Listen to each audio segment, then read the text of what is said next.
Meu nome é Vanessa Rigueira Álvares Palomino Pietrobon e hoje eu estou apresentando a minha banca final de TCC, cujo tema é Elementos dos bordados na indumentária tradicional russa na contemporaneidade. Eu fui orientada pela professora mestre Maria Gorete Boaventura e pela co-orientadora professora doutora Soraya Aparecida Álvares Coppola. O objetivo do meu trabalho é investigar o tema, levantar iconografias a respeito dele, aperfeiçoar e atualizar as técnicas utilizadas para fazer a indumentária tradicional russa, desenvolver habilidades tanto no bordado como na alfaiataria tradicional, destacar as crenças pagãs e seu relacionamento com a forma como as roupas eram feitas, por final, desenvolver um experimento de vestimentas tradicionais russas. A escolha do tema é justificada devido à sua relevância, tanto na atualidade como a recorrência do assunto em coleções de alta costura, desde o exílio dos russos em Paris até hoje em dia, com o lançamento da série The Empire of the Czars pelo Netflix, que acabou implicando por uma coleção de alta joalheria da Maison Chanel. Também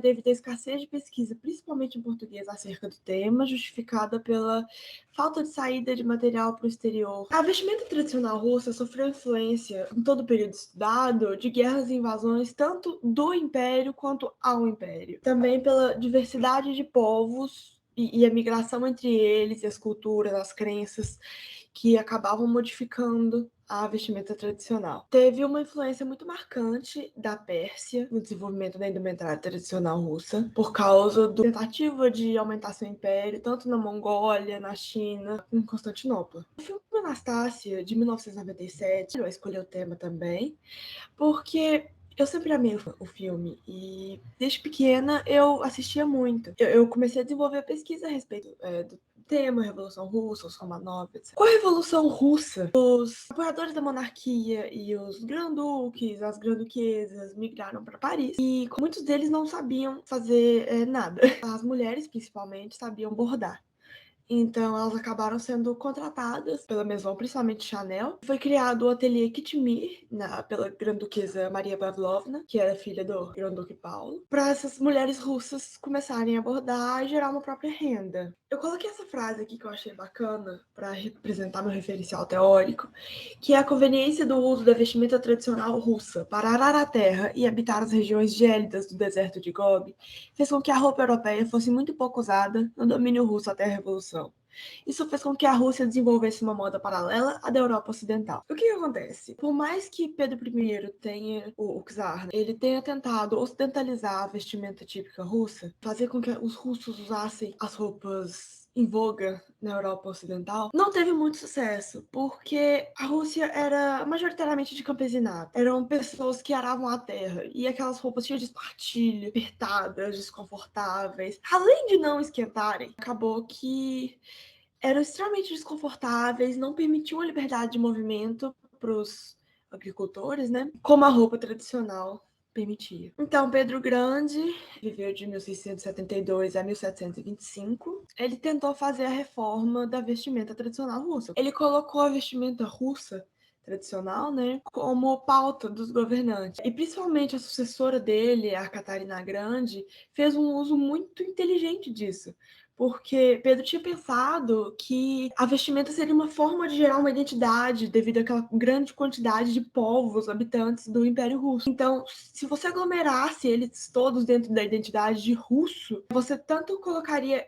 eles no lugar deles na sociedade como cidadãos da Rússia. Então, a Catarina Grande criou o vestido russo, que era basicamente uma versão da indumentária tradicional, né, para a corte, porque até então, devido às regras suntuárias de Pedro Grande, na corte era usado a roupa ocidentalizada. Então, a Catarina Grande transformou esse vestido tradicional por meio de bordados e tecidos luxuosos em roupas de corte. E levou um tempo para serem utilizados, né, pelos membros da corte, tanto porque tinham regras contra isso, e ela teve que romper com elas, né? Mas com isso ela provocou uma identificação do povo com a monarquia, que até então era uma relação muito distante. O povo russo, ele entende os reis como pais da nação. Catarina Grande foi uma das primeiras rainhas, passou a ser conhecida como a mãe da terra do pai, por causa dessa identificação que ela gerou do campesinato com a monarquia. Então, assim, a vestimenta foi usada para gerar uma unidade, para expressar o poder colonial. O czar Nicolau I, ele fez um trabalho muito interessante em relação ao vestuário. Ele encomendou a primeira pesquisa de vestuário russo, através do qual ele pediu para o pintor retratar todas as classes da sociedade russa e os trajes que elas usavam da maneira mais fiel possível ao que era na realidade. O paganismo também teve uma relação muito importante com o vestuário, né? Porque ele influenciava na sua execução, tanto no uso de cores como na forma de costura. Por exemplo, acreditava-se que não podiam ter dobras na roupa, porque isso seria pecaminoso. Não poderiam fazer pontos que dão nó para vestes mortuárias, né? Porque se fosse feita com nós, as pessoas não passariam para outro lado. Também tinham pontos diferentes para os falecidos de modo súbito e os naturais. Na verdade, acreditava-se que as pessoas que morreram de forma súbita levavam as pessoas próximas a ela se a roupa fosse costurada de determinada forma. Uma coisa muito importante é ressaltar a estabilidade nas formas de vestimenta. As roupas, por mais que diferissem de tribo para tribo, devido aos fluxos migratórios, considerando que a Rússia era uma rota de passagem entre a Europa Ocidental e a Ásia, acabava que tinha muitas rotas de comércio entre o território russo. Esses fluxos migratórios acabaram gerando uma estabilidade das formas de vestimenta, uma vez que, por mais que um povo usasse uma forma desse vestido base específica, quando ela tinha contato com outra tribo, acabava-se que tinham trocas de técnicas de costura, de bordado, enfim, que acabaram gerando uma certa similaridade entre as vestimentas de diversos povos. Uma figura que tinha um papel muito importante eram os mestres artesãos na confecção das roupas tradicionais russas, principalmente os bordadeiros, né? Grande parte dos nobres. Eles tinham oficinas de confecção de roupas e esses mestres artesãos, eles tinham um papel muito importante em incluir a história do povo na vestimenta tradicional russa. Por quê? Eles incluíam elementos do seu dia a dia, sabe?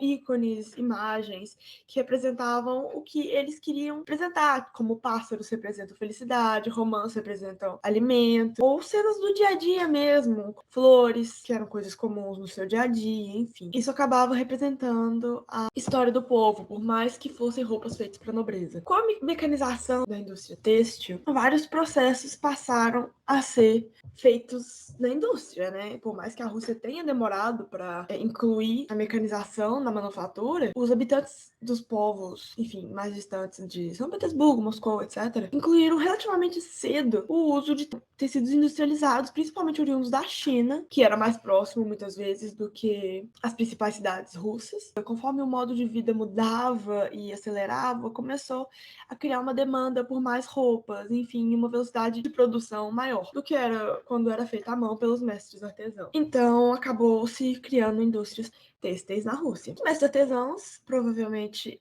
até hoje, fazem esses bordados usando as técnicas tradicionais, eles determinam as regras para a fabricação e eles ainda usam os métodos antigos e costuram da forma arcaica. Por mais que as formas tradicionais de vestimenta tenham sido banidas durante o socialismo, muitos deles que foram exilados em Paris tiveram apoio das casas de alta costura e acabaram mantendo essas tradições, sabe? Passando adiante de forma que elas pudessem ser resgatadas hoje em dia.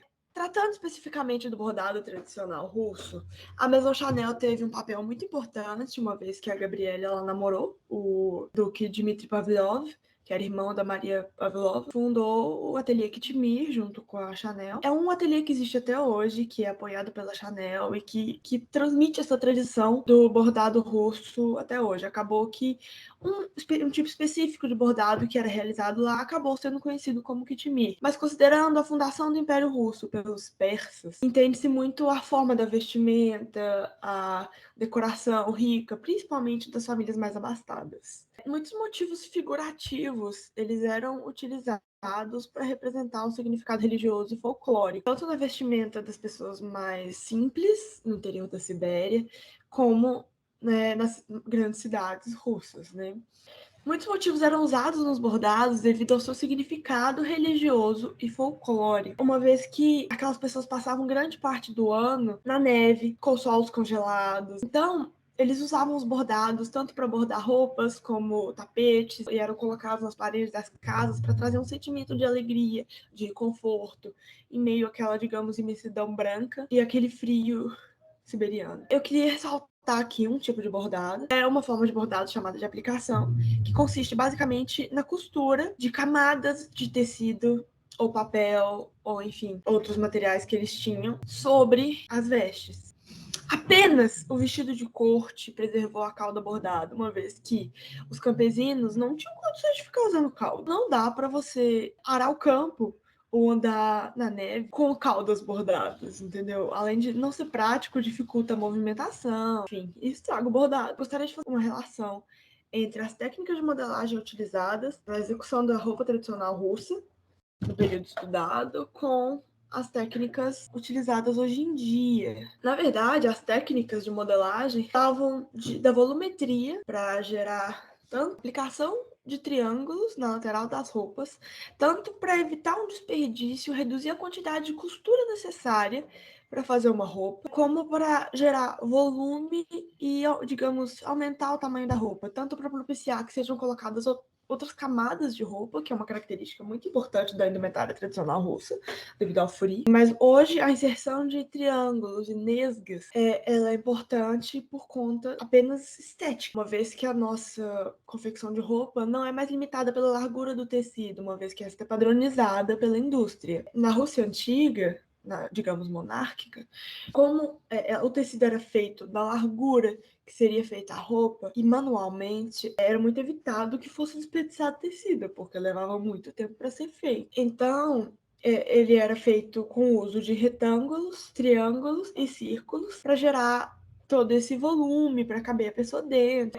O uso de triângulos era conhecido como enxertos póliques, e eles eram comumente usados principalmente embaixo das mangas, para propiciar essa liberdade de movimento. As mangas costumavam ser quadradas, né? Então ele caberia muito melhor no corpo com a aplicação desses enxertos. Os enxertos triangulares, eles eram conhecidos como enxertos póliques, porque eles são originários do grupo de Poliaques, é uma tribo que habitava a Sibéria, que usou inicialmente, de acordo com os registros, esses triângulos, e acabou disseminando para outros povos que os usaram por muito tempo. E quadrado pode ser conhecido como gousset. Para isso, as formas podiam ser manipuladas ainda mesmo antes de serem juntas, já que o tecido era cortado a partir de um retângulo, e daí as formas seriam juntas com o intuito de formar uma roupa, né? Aqui nos métodos e processos, eu já citei no slide anterior, como é que era feito a partir da padronização dos trajes realizada para fins de estudo, e também a partir do estudo dos fluxos migratórios dentro do Império Russo, né, os poliques e os gousset, e a tecelagem manual. Assim, eu parti para o desenvolvimento do trabalho. Como meu objetivo era estabelecer um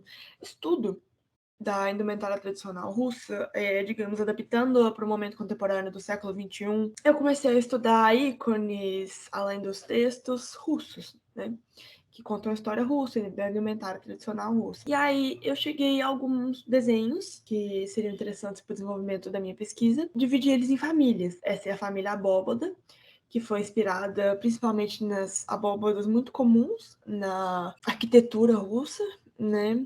Aqui a gente consegue ver direitinho o desenho das abóbadas, dessas mangas presuntos, esse vestido balonê, enfim. E eu usei cores também típicas das vestimentas tradicionais russas. Eu também desenvolvi essa família de capas, uma vez que a capa era uma coisa muito comum no Império Russo, essas roupas muito amplas, enfim, cortadas em triângulos e retângulos, acabou originando muitas capas.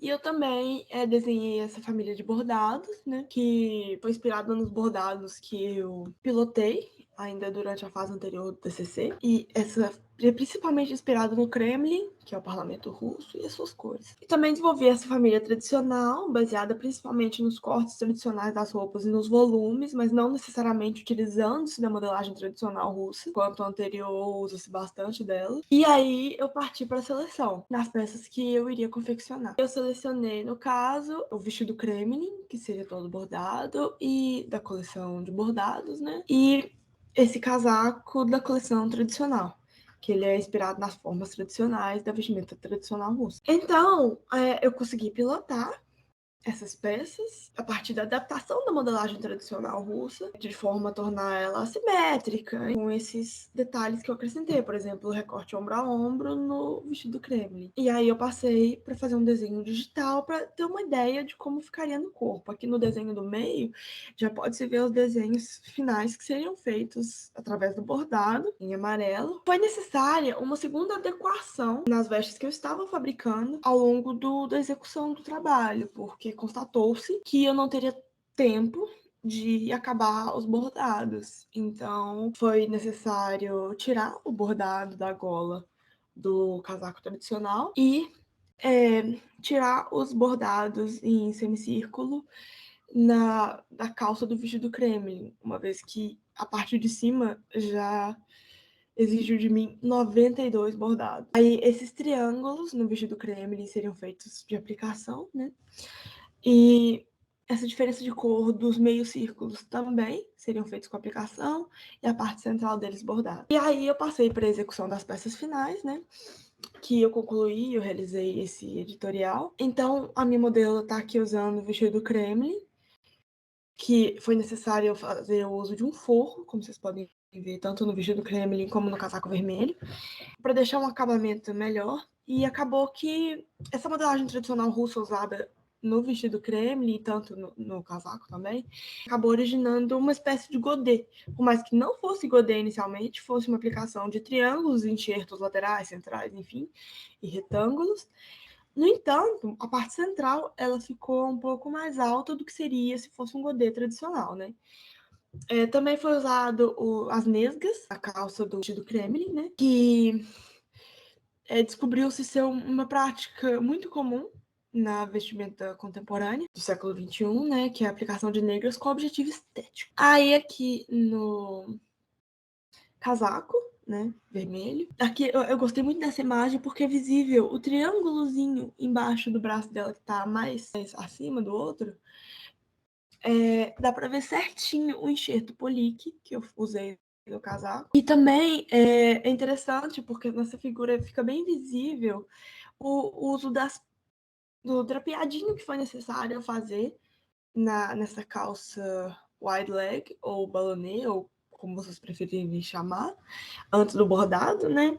Para que ela ficasse volumosa, mas infelizmente eu não usei um tecido que propicia volume muito grande, ele não é um tecido que se sustenta muito. Sim, é um tecido que era usado tipicamente para a fabricação de roupas tradicionais russas, principalmente no interior da Sibéria. Foi usado linho, com viscose, né, viscolinho. Foi uma adaptação feita dos tecidos de linho puro, que eram tecidos manualmente na Rússia monárquica. Fez adaptações para o momento que nós estamos vivendo, né, considerando que o trabalho foi feito durante uma pandemia, que os tecidos têm o seu formato padronizado, né, a sua largura do rolo é padronizada, e considerando também que o tecido de linho puro é muito mais caro e não é encontrado tingido. Eu peguei essas duas imagens aqui também do meu ensaio, que representam muito bem os detalhes das roupas confeccionadas. Na primeira imagem, aqui no vestido casaco vermelho, aqui próximo à cintura dela, você consegue ver os triângulos oriundos dos enxertos polique, tanto em cima quanto na cauda, digamos assim. E também ver-se certinho os bordados, tanto do punho do casaco, como do punho da calça, que foram feitos em ponta atrás. Fizeram esses desenhos de pássaros e flores para trazer essa ideia de alegria, de vivacidade. Também teve o uso desse biscolinho alaranjado, que também tem a ideia de trazer essa vida, esse fogo. E aqui na imagem da direita, o detalhe do vestido Kremlin, que eu achei legal, porque dá para ver certinho a aplicação do tecido, né?